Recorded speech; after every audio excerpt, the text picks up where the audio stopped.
आज की क्लास में हम मध्यकालीन इतिहास के हुमायूं से अकबर तक के जो क्वेश्चन बनते हैं और आपके एग्जाम में बार बार पूछे जाते हैं, उनको जो है यहाँ पे सॉल्व करेंगे। थोड़ा सा डिटेल भी देखेंगे ताकि जो है हमें क्वेश्चन अच्छे से समझ में आए।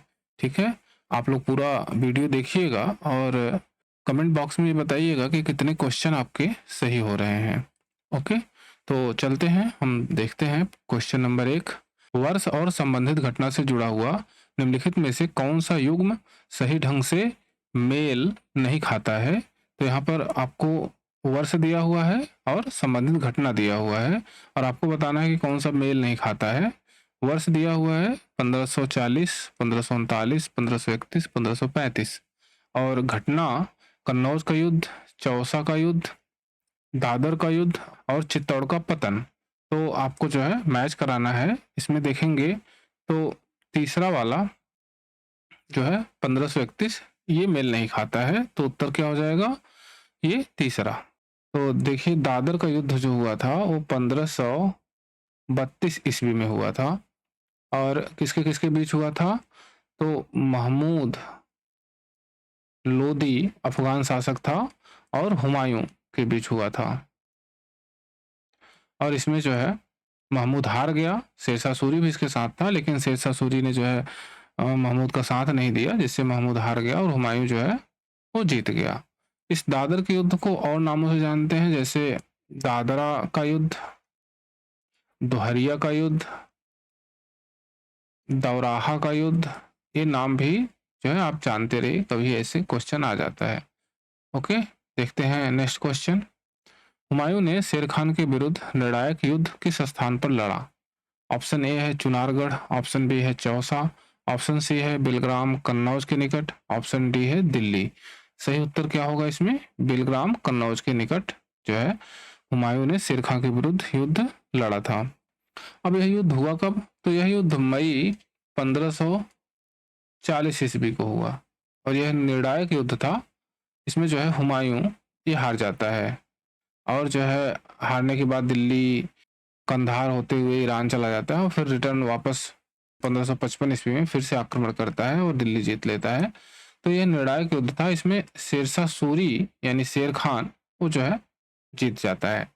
ठीक है, देखते हैं नेक्स्ट क्वेश्चन। हुमायूं द्वारा लड़े गए 4 प्रमुख युद्ध का तिथि अनुसार सही क्रम में अंकित करें। युद्ध स्थलों के नाम नीचे अंकित हैं। तो युद्ध स्थल के नाम दिए हैं, इनको जो है क्रम से लगाना है। ऑप्शन ए में है चौसा, देवरा, कन्नौज, सरहिंद। ऑप्शन बी में है देवरा, कन्नौज, चौसा, सरहिंद। ऑप्शन सी में है सरहिंद, देवरा, चौसा, कन्नौज और ऑप्शन डी में है देवरा, चौसा, कन्नौज, सरहिंद। तो इस तरह से ऑप्शन दिया हुआ है और आपको क्रम में लगाना है। इसके लिए पहले हम समझ लें कि किस वर्ष में कौन सा युद्ध हुआ था। ठीक है, तो देखते हैं। देवरा का युद्ध ये हुआ था 1532 ईस्वी में, अभी ऊपर हम चर्चा कर चुके हैं। चौसा का युद्ध ये हुआ था 1539 ईस्वी में और जो है कन्नौज का युद्ध ये हुआ था 1540 में। इसकी भी बात हम अभी कर चुके हैं। और इसके बाद जो है सरहिंद का युद्ध ये कब हुआ था, तो ये हुआ था 1555 ईस्वी में। तो अब आप क्रम लगा सकते हैं, पहले देवरा का हुआ था, फिर चौसा, फिर कन्नौज, फिर सरहिंद, यानी ऑप्शन डी सही है। ओके, देखते हैं नेक्स्ट क्वेश्चन। इसके मध्य चौसा का युद्ध लड़ा गया। ऑप्शन ए है अकबर और हेमू के बीच, ऑप्शन बी है बाबर और इब्राहिम लोदी के बीच, ऑप्शन सी है जहांगीर और अमर सिंह के बीच, ऑप्शन डी है शेरशाह और हुमायूं के बीच। तो इसमें सही उत्तर क्या होगा, सही उत्तर होगा शेरशाह और हुमायूं के बीच चौसा का युद्ध लड़ा गया था। थोड़ा सा देख लेते हैं। देखिए चौसा का युद्ध हुआ था 26 जून 1539 ईस्वी में और यह हुआ कहाँ था, तो यह जो है कर्मनासा और गंगा नदी के मध्य में हुआ था। कर्मनासा और गंगा नदी। और इस युद्ध में हुमायूं हार गया और भागने लगा। गंगा नदी में जो है अपना घोड़ा उतार दिया, लेकिन जो है गंगा नदी क्रॉस नहीं कर पा रहा था। तो उसी समय एक निजाम सिक्का नामक भिस्ती ने, निजाम सिक्का नामक भिस्ती ने हुमायूं की जान बचाई थी। इसके एवज में हुमायूं ने निजाम सिक्का को 2 घंटे या 2 दिन के लिए जो है बादशाह बनाया था। तो इसे आप जानते रहिए। ओके, देखते हैं नेक्स्ट क्वेश्चन। हुमायूं जीवन भर लुढ़कता रहा और लुढ़क कर ही इस जीवन से मुक्त हो गया, यह किसका कथन है? ऑप्शन ए है B.A. स्मिथ, ऑप्शन बी है स्टेनले लेनपूल, ऑप्शन सी है स्क्रीन और ऑप्शन डी है हैवेल। सही उत्तर इसमें होगा ऑप्शन बी स्टेनले लेनपूल। स्टेनले लेनपूल ने कहा था कि भाई जीवन भर हुमायूं लुढ़कता रहा और लुढ़कते लुढ़कते ही उसकी मृत्यु हो गई। देखते हैं नेक्स्ट क्वेश्चन। कौन सा मुगल शासक 2 बार गद्दी पर बैठा? ऑप्शन ए है बाबर, ऑप्शन बी है हुमायूं, ऑप्शन सी है अकबर और ऑप्शन डी है जहांगीर। इसमें सही उत्तर क्या होगा? तो ऑप्शन बी होगा हुमायूं। हुमायूं जो है 2 बार गद्दी पर बैठा। ओके, थोड़ा सा देख लेते हैं। देखिए, पहली बार 30 दिसंबर 1530 ईस्वी को बाबर की मृत्यु के बाद दिल्ली का बादशाह बना। ठीक है, और उसके बाद जो है शेरशाह सूरी से हार गया, आप लोगों को मालूम है, और वह भागता रहा, करीब जो है 15 वर्षों तक इधर उधर भटकता रहा। और उसके बाद फिर 1555 ईस्वी में सर हिंद का युद्ध जीत के वह दिल्ली का फिर से बादशाह बनता है। सर हिंद का युद्ध, इस तरह से 2 बार वह दिल्ली का बादशाह बनता है। ठीक है, अब थोड़ा सा और देख लें तो पहली बार जब बादशाह बना तो कुल 9 साल 4.5 महीने तक जो है बादशाह रहा, और जब दूसरी बार बादशाह बना 1555 में तो केवल 6 महीने के लिए बादशाह रहा। तो इस हिसाब से कुल 10 वर्ष तक जो है लगभग वो दिल्ली का बादशाह बना रहा। ठीक है, देखते हैं नेक्स्ट क्वेश्चन। हुमायूं ने 1555 ईस्वी में दिल्ली पर फिर से अधिकार प्राप्त किया, तो किसको हराकर ना? ऑप्शन ए है इस्लाम शाह को हराकर, ऑप्शन बी है मोहम्मद आदिल शाह को हराकर, ऑप्शन सी है इब्राहिम शाह को हराकर और ऑप्शन डी है सिकंदर शाह को हराकर। इसमें सही उत्तर क्या होगा? तो ऑप्शन डी होगा, सिकंदर शाह को हराकर 1555 ईस्वी में फिर से दिल्ली पर अधिकार कर लिया। थोड़ा सा देखें हम तो देखिए 2 युद्ध हुआ था, एक मच्छीवाड़ा का युद्ध, मच्छीवाड़ा का युद्ध जो 15 मई 1555 ईस्वी में हुआ था, और दूसरा जो है सरहिंद का युद्ध हुआ था। सरहिंद का युद्ध हुआ था, और यह कब हुआ था? 22 जून 1555 ईस्वी को। और यही युद्ध जीत के फिर से हुमायूं दिल्ली का बादशाह बनता है। देखते हैं नेक्स्ट क्वेश्चन। हुमायूं ने चुनार दुर्ग पर प्रथम बार आक्रमण कब किया? तो ऑप्शन ए है 1532 ईस्वी, ऑप्शन बी है 1531 ईस्वी, ऑप्शन सी है 1533 ईस्वी और ऑप्शन डी है 1536 ईस्वी। इसमें सही उत्तर क्या होगा? तो सही उत्तर होगा ऑप्शन ए 1532 ईस्वी। 1532 ईस्वी में हुमायूं ने चुनार दुर्ग पर पहली बार आक्रमण किया था। थोड़ा सा समझ लेते हैं। देखिए, पहली बार 1532 ईस्वी में आक्रमण किया था, ये बात तो ठीक है, लेकिन सतीश चंद्रा की जो बुक है उसमें 1531 ईस्वी में आक्रमण किया था, उन्होंने ऐसा लिखा हुआ है। ठीक, तो ये भी आप जानते रहिए यहाँ, लेकिन यहाँ पर जो है 1532 ही हम सही मानेंगे। ठीक, देखते हैं नेक्स्ट क्वेश्चन। हुमायूं को आश्रय देने वाला सफाविद शासक कौन था? ऑप्शन ए है शाह इस्माइल, ऑप्शन बी है शाह तहमास्प, ऑप्शन सी है शाह अब्बास और ऑप्शन डी है फर्स्ट शाही साफी। तो इसमें सही उत्तर क्या होगा? शाह तहमास्प, ऑप्शन बी सही हो जाएगा। यह ईरान का शासक है, ईरान का शासक। हुमायूं जब शेरशाह सूरी से हार गया तो कांधार होते हुए ईरान पहुंचा, और वहां पर शाह तहमास्प ने जो है हुमायूं को सैनिक सहायता दी थी। क्यों दी थी? क्योंकि शाह तहमास्प ये चाहता था कि भाई हुमायूं शिया मत को अपना ले, लेकिन जो है हुमायूं ने ऐसा नहीं किया। हालांकि कुछ समय तक के लिए वो शिया हो गया था, लेकिन बाद में उसने फिर त्याग दिया। लेकिन जो है शाह तहमास्प की सेना की वजह से उसने कांधार जीत लिया, कांधार विजय किया। ये आप जानते रहिए। कब किया था? 1545 ईस्वी में। और इसके बाद फिर आपको मालूम है कि सरहिंद का युद्ध हुआ और फिर से दिल्ली पर अधिकार कर लिया। ठीक है, देखते हैं नेक्स्ट क्वेश्चन। निम्नलिखित लेखकों में से किसे हुमायूं ने अमीर ए अखबार की उपाधि प्रदान की? ऑप्शन ए है मिर्जा हैदर को, ऑप्शन बी है हसन निजामी को, ऑप्शन सी है ख्वांद मीर को और ऑप्शन डी है रुस्तम अली को। सही उत्तर इसमें क्या होगा? तो ऑप्शन सी सही होगा, ख्वांद मीर। थोड़ा सा समझे तो देखिए, ख्वांद मीर ने ही हुमायूं नामा की रचना की।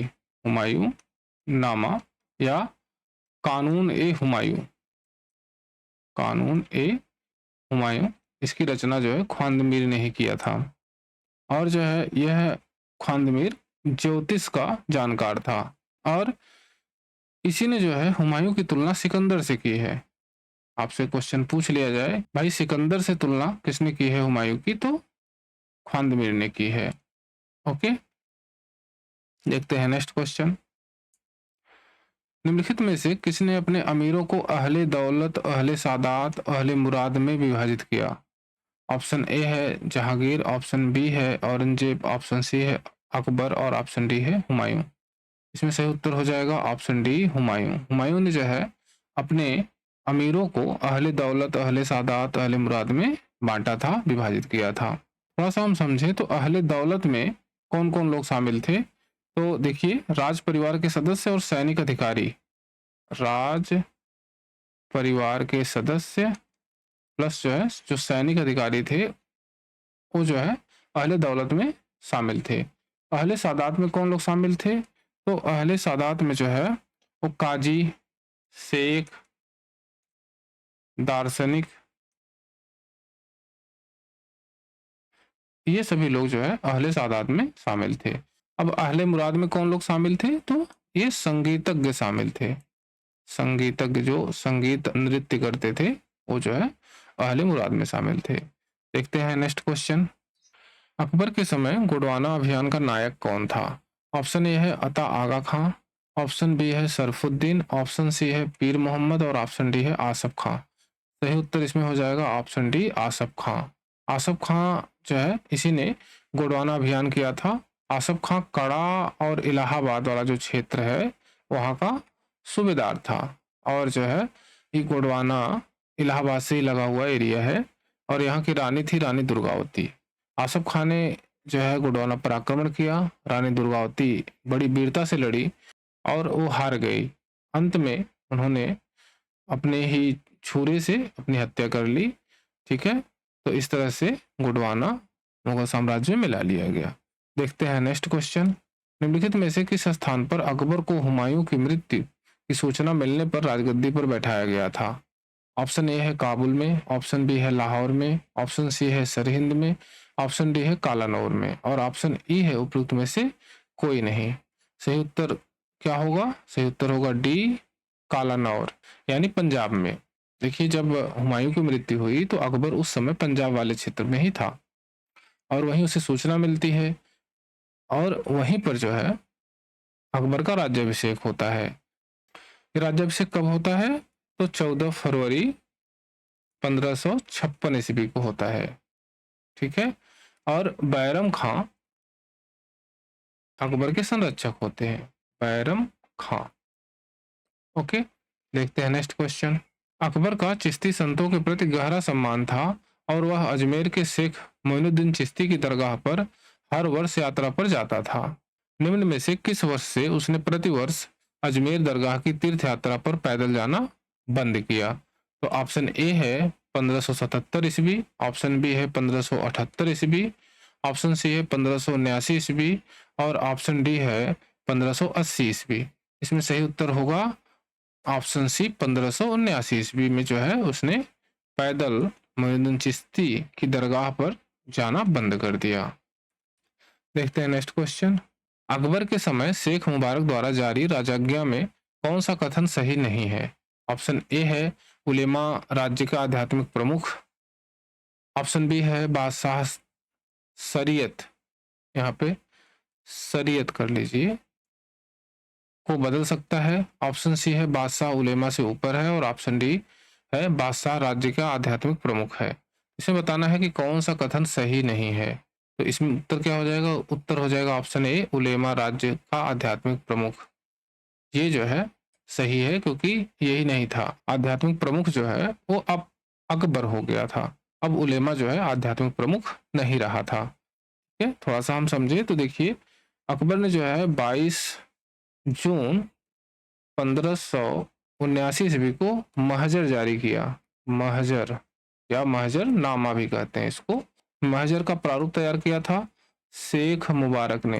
किसने? शेख मुबारक ने। यहाँ पर लिखा हुआ है शेख मुबारक द्वारा जारी राजज्ञा। तो प्रारूप जो है शेख मुबारक ने तैयार किया था और इस महजरनामा के बाद अकबर जो है वह शरीयत को बदल सकता था, वह जो है उलेमा से ऊपर हो चुका था और बादशाह राज्य का आध्यात्मिक प्रमुख था। अगर थोड़ा सा और समझे तो ये महजर में क्या था, तो महजर में ये था कि अगर मान लेते हैं कि कानून की व्याख्या में अगर कोई विवाद होता है तो उसे जो है उलेमा नहीं बल्कि खुद अकबर सुलझाएगा और जो वह कहेगा वही जो है सभी को मान्य होगा। ठीक है, उलेमा वर्ग को भी मान्य होगा। ठीक है, तो इसके आगे हम लोग नेक्स्ट क्लास में देखेंगे। आप लोग जो है कमेंट बॉक्स में जरूर बताइएगा कितने क्वेश्चन आपके सही हुए।